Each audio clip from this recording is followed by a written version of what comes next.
Now, Donald Trump is insisting that the main reason he's interested in Venezuela, the main reason the US is kind of looking at tankers off the coast of Venezuela comes back to drugs, the trade, the smuggling of illegal drugs out of Venezuela.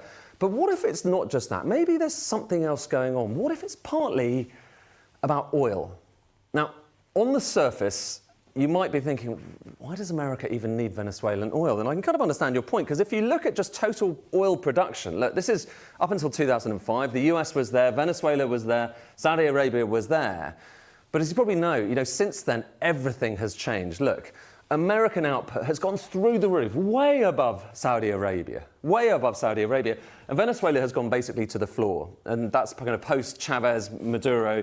They're one of the minnows now, and I think 21st biggest producer in the world. So again, that question, why should America care?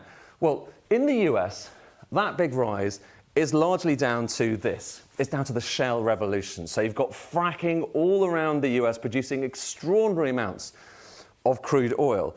And here's where we get to the interesting bit. Because when you're thinking about crude oil, maybe you're just thinking about, well, look, barrels of oil. It's all the same, isn't it? Well, actually, no. So if you kind of look at crude oil, there are various different types of crude in different parts of the world. There's actually kind of various different ways you can categorize it. But one way you can look at it is look at the kind of density. So you're basically looking at how thick that crude is. And when I say thick, I mean literally how thick. This is showing you global production broken down by the density of that oil. And so you've got the kind of medium stuff. And this is probably, if you've got kind of image in your mind of what crude oil looks like, it's a bit like this, it's kind of black, but it's not too viscous, it flows around. But there's other stuff as well. So this is light crude. And it kind of almost looks like a smoothie, doesn't it? And that's the same stuff. This is still crude oil, but down to the kind of geological and the biological conditions in the ground when it was being formed, hundreds of millions of years ago, it comes out looking a bit different. And so that's light. You've also got heavy stuff. And it's kind of relatively small in global production. But this is gloopy, super viscous stuff. Heavy oil. So heavy, medium, light. Remember that. And remember also, the key thing here is, you get it out of the ground, it may look like that, but ultimately, you still need it to go into, someone's car, or indeed, be turned into chemicals. Basically, you need to process it, and that processing, that happens in places like this, in refineries, and there are refineries all over the world, of course. There are refineries all over the US as well. There's kind of more than 100 of them. And if we kind of look at where those refineries are, well, so there's some in California. So the history in America, actually, historically, a lot of the early Californian oil, that was the heavy, gloopy stuff. And if you look at kind of some of the refineries in America, so here are some of the refineries. There's one in LA there. These are the 10 biggest. You've got some up here around kind of towards Canada. We'll kind of come to that in a second. But a lot of them are down there, kind of Texas, Louisiana, on the coast. And here's the critical thing. These refineries are primarily set up for heavy oil, for taking that gloopy stuff and turning it into gasoline and all of the other different products. But here's where things get interesting. And remember that chart I showed you a moment ago, the one which showed kind of shale oil and how it kind of went through the roof? The oil that's generally produced with shale oil, the fracking oil, that comes out of the ground mostly in the light form. So it's the smoothie. It's sometimes actually even clear. It comes out of the ground clear rather than black.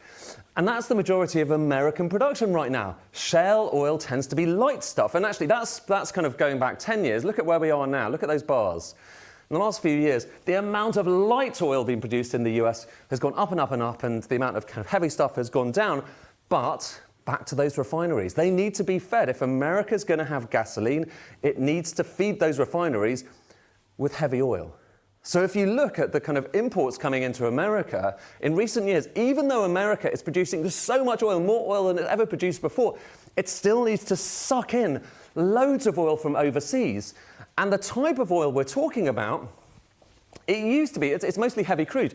It used to be only 12%. So only 12% of imports were heavy, gloopy crude.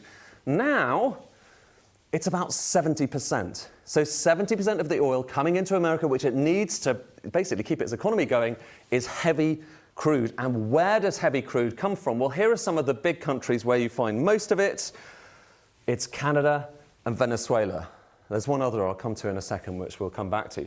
But it's Canada and it's Venezuela where you get most of this heavy crude oil, which is why, back to think about where those refineries are, they're mostly set up kind of, you've got some in the north there to get the heavy oil coming out of Canada, and you've got some around the kind of Louisiana and elsewhere and Texas to get that heavy oil that comes in from Venezuela. That was kind of the way they were set up. And it's really expensive to rebuild these things. You can't just chuck out a refinery very easily overnight. Some came from Mexico and the Gulf of Mexico as well, and that was pretty heavy too. So that's the picture in America. And the upshot is, even though America is producing more and more oil, the imports, this is showing you imports of oil into America, are still really high. And if you break down those imports by the country that stuff is coming from, well, there's Venezuela. And it used to be a decent slug, actually more coming from Venezuela just about than from Canada, just at the turn of the millennium. But now look at what's happened since. Right now, Canada has gone from 15% of all of the US imports of oil to 61%. 61%. And Venezuela is basically next to nothing. But here's what's tantalizing, and here's the reason I think that a lot of people are looking towards Venezuela and thinking, well, there's more to this than just drugs.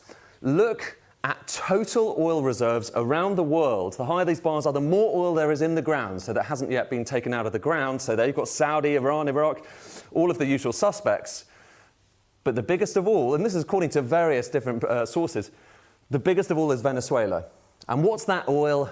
It's the heavy, tarry stuff that you might well want to put into those American refineries. And there is really only one other place in the world that has a kind of serious amount of heavy oil other than Canada and Venezuela. And lo and behold, guess where that is?